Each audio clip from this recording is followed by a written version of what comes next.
Welcome back. Bonus allow in the wealth.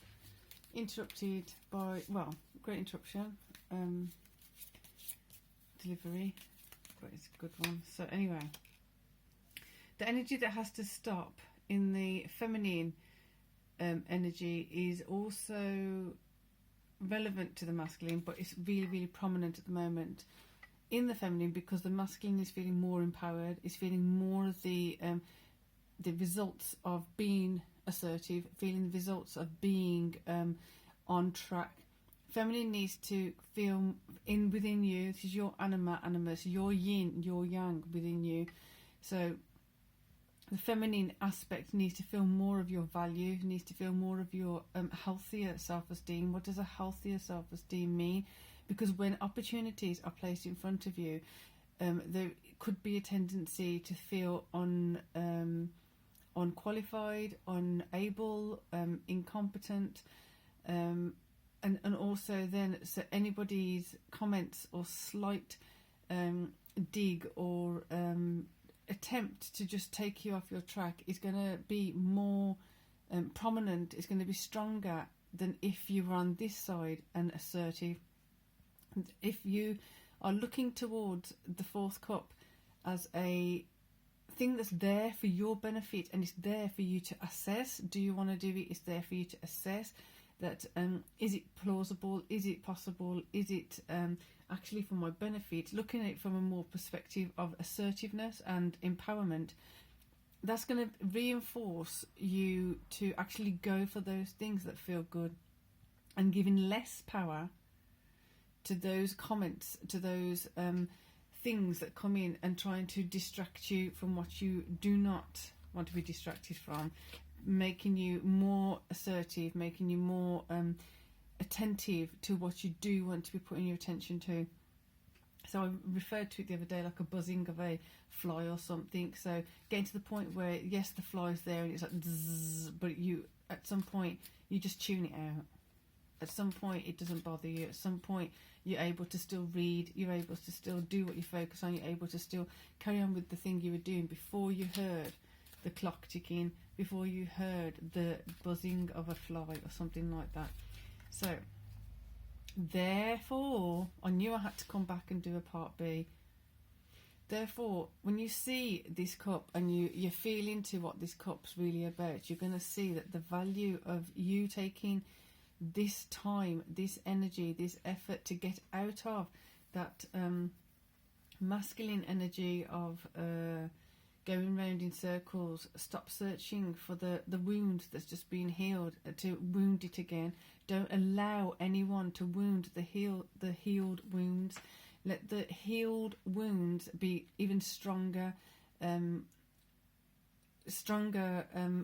level of being healed, so it's going throughout all of the tissue. So if you think about the surface tissue is healed, then you need to let the other levels and dimensions of the wound to be healed, cleansed, purified. It keeps going, but the thing is making sure you're protecting it appropriately, making sure you're protecting yourself appropriately. One of the massive aspects of this, it does feel like in the feminine energy, is protecting what is yours, protecting what's been offered to you, protecting what's been presented as opportunity, as resources, as healthier self-esteem, because those are the things that are it's your capital, it's your assets, your genuine, sincere assets that are going to be providing you with the momentum, with the energy, with the force, with the motivation to step forward to your next level, step forward in your next level with a new level of momentum, with a new level of invigoration, with a new level of inspiration, with a new level of confidence and assertiveness within yourself. So I'm not just saying it for the sake of it, I'm saying it because it's really important, hence me coming back for part 2 of this bonus reading, because one, is the integration is really important of the yin and yang, so they're coming into harmony, coming together and able to utilize it, and also making sure that we're seeing them as something that can harmonize, as well as being able to identify the separate aspects of it. So much energy going through. Wow. Come and go, discernment.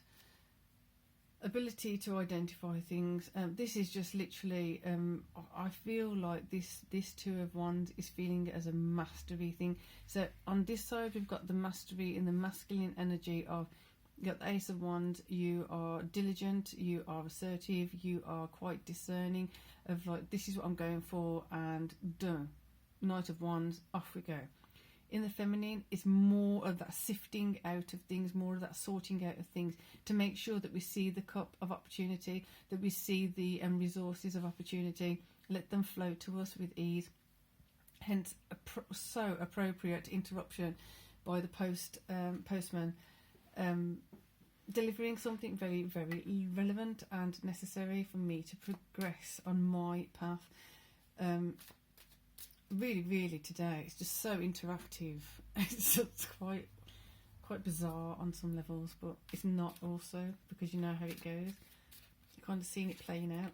Right, Queen of Cups, excellente. So you've got the Queen of Cups bringing in that emotional appreciation towards yourself, towards the nurturing you're giving yourself, because I've taken this time. Because if you don't nurture you, who will? And the question of who will is not with the intention of having a void. Nobody will, so you have to do it. It's literally the question of who will.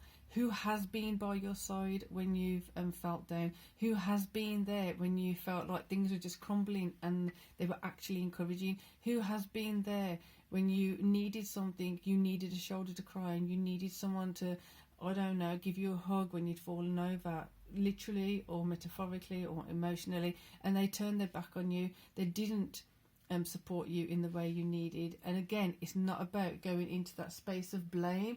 It's about going into that space of, they weren't there then, they weren't there then, therefore don't go into the pattern of expecting them to be there in the future should you need it.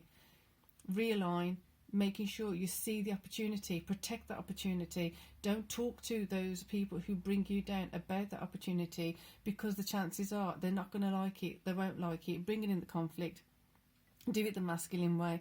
Look at the sunshine, take some proactive measures, take some proactive steps, and therefore just go for it emotionally. See that opportunity, seize that opportunity, be available to be receiving and receptive to receiving the opportunity. And when you see it, can you see it? Can you feel it? Can you trust this is something I need to go for? And even if you can't trust it instantly, are you able to take those delicate, decisive, tiny steps forward to just at least assess it? Because first, when we're going into new comfort zones, those of you who've been with me for a while, we know that you know that I basically look at it as in like you're ushering yourself gently into a new comfort zone. So instead of like bombarding yourself, like gamboling into a new comfort zone, how do you gently support yourself and provide yourself with the safe steps to usher yourself into new comfort zones? It's like going on to a frozen over lake to do ice skating or something. You wouldn't go on the ice if it looks like it's a bit thin in certain places. You make sure it's of a certain thickness. It's got to be 100% safe and things like that, because of remembering with compassion where you've come from, where you've been let down, where you've felt shaken, where you felt that you trusted something and it came out that it wasn't trustworthy, it wasn't reliable, it wasn't even for your higher good. Trusting that you've learnt from that. Trusting that your senses and your instinct and your intuition is on another level of sharpness. I'm going to get one more card here, and it feels like that's where they want. Wait. Rah, rah, rah. I could feel it hovering. That's why I just kept saying, just go that way, just go that way, just go that way. Just keep looking at the opportunities. This has to come to an end. The way you're going to be able to see the opportunities, let go of the doubt, let go of those who bring doubt into your mind, into your heart about yourself. Go forward on your own path, go forward for yourself. And then when you've got the 10 of coins, bringing it in because you love yourself, bringing it in because you respect yourself, bringing it in because you have healthier self-esteem, you have a healthier perspective of yourself. You know your worth. Therefore, anyone can say whatever they want. They can say and belittle and whatever else and whatever. It just falls off. It doesn't even touch you. Because your love and your respect for yourself is stronger and stronger and stronger, bringing in your own self-worth and your own self-value. Therefore, better able to see those opportunities. Therefore, better able to get rid of even more of what you don't need and allowing in what you do want. Stop doing those old patterns, bringing in new, healthier patterns. Devil, whatever, off you go. Bringing an end to that. Not letting it touch you. Because your defences, if you look at the Divine Masculine reading, I think it was, your defences are there, safe and secure. So I'm going to bring this to an end. Let's see what happens. Compassion. Tread a little more tenderly. We're going to get one for here as well. It feels like there's something that really needs some strengthening there. Peace. There you go. The more you go in your own direction, it's just like literally you're giving yourself liberation. You're giving yourself a gift that you possibly wanted from someone else, but you can't get it from someone else. You've got to give it yourself first. Lovely vibe. So with that, we're going to wrap it up. She says, oh gosh, look at this. Sorry. I'm going to wrap it up. I hope you got something from that. For now, peace and love.